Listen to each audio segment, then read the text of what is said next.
Okay, so we're now going to go to our second speaker.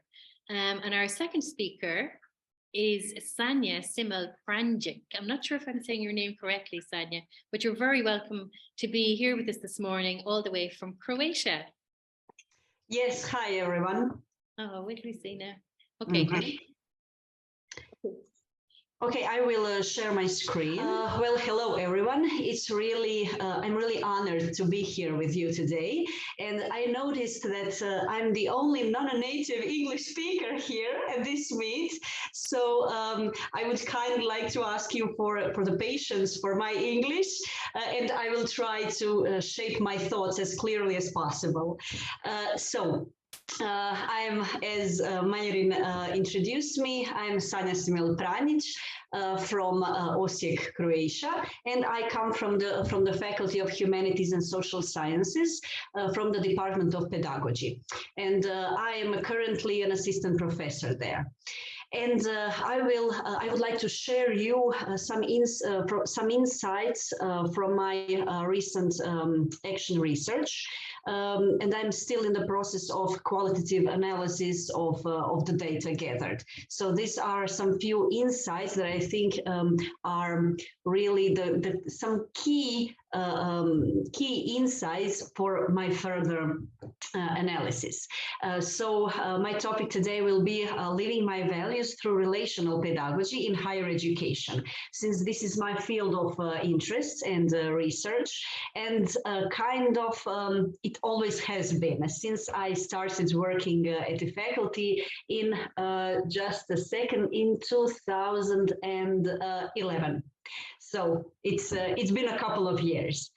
So I will first start with my values, and so this previous presentation was really inspiring to me, and to hear about this process of conducting action research with a lot of students in this program that Bernadette mentioned. So I will talk about my values and explain them a little bit further, but they can all they're all related to relational pedagogy.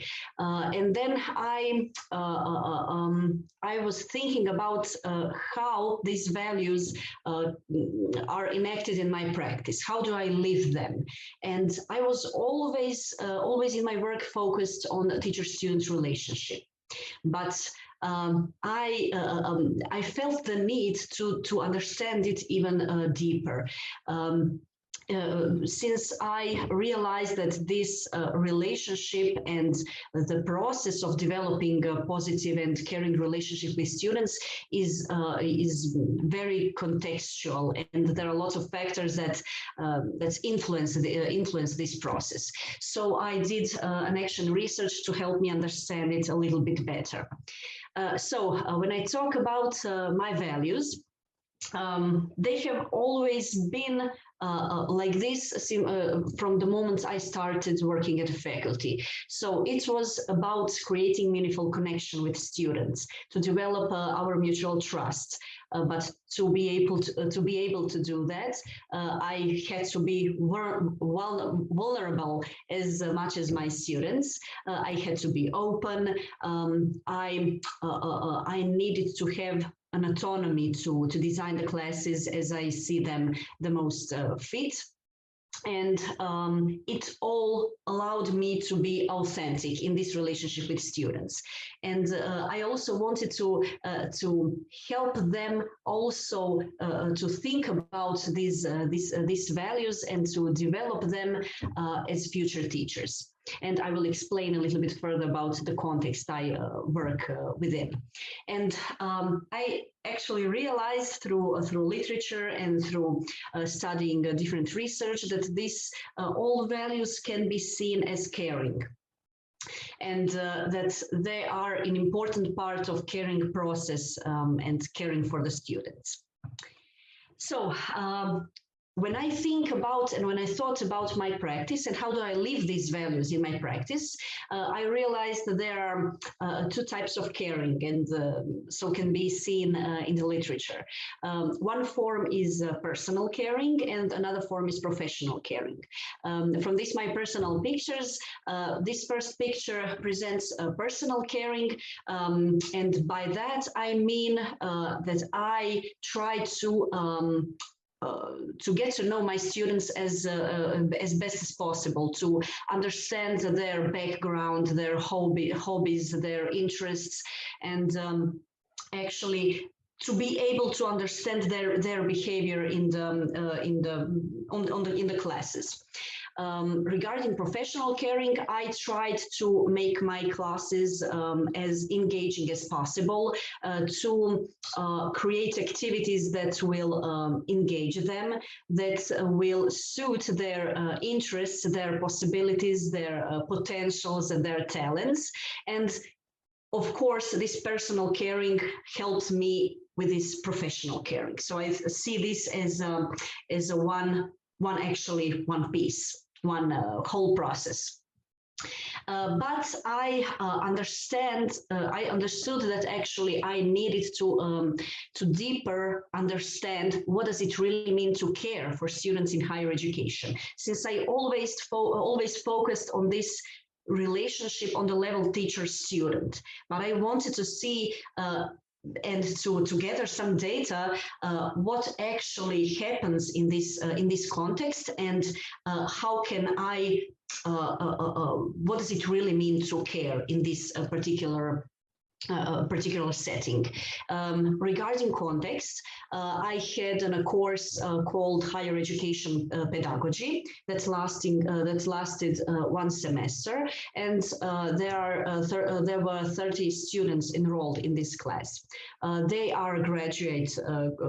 This is graduate study for future teachers and pedagogues. And teachers were double major. And I also wanted to highlight that these, of course, as everybody in the whole world, I presume, were during the last two academic years were included in distant learning because of the coronavirus or some kind of blended learning.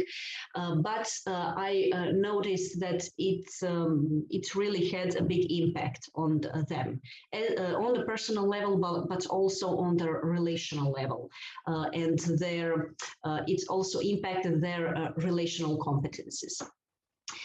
So I actually I noticed that the most important thing for me at the start was flexibility, and I understood care from the beginning as an act of listening and observing students' needs and behavior, and to respond to it appropriately, of course, when possible.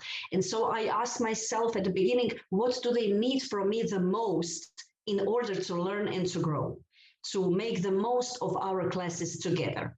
And I have been studying previously. I have been studying the importance and the value of reflective diary in education, specifically in teacher education. And I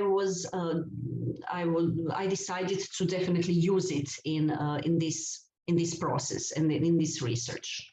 And one of the key moments that happened from the very first classes was that I realized that there was a big actually problem or challenge in this particular group of students, because their mutual relationships were very at a very low level.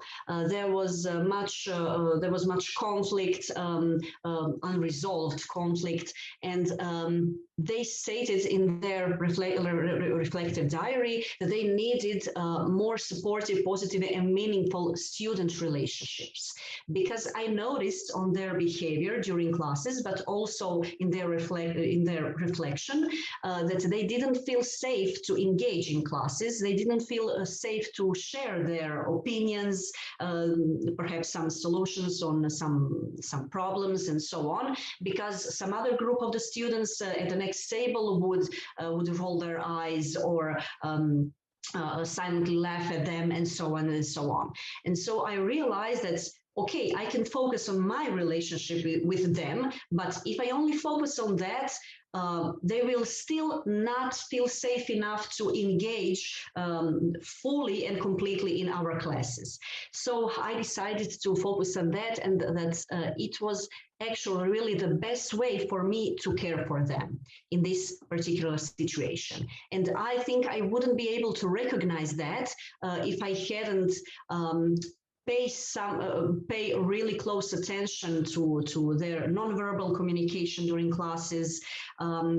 If I didn't make opportunities for non-formal communication in which they opened up and said, I really don't feel safe and I want to say something, but I don't want to put up with other students' behavior. And when I realized that we have to focus on that. And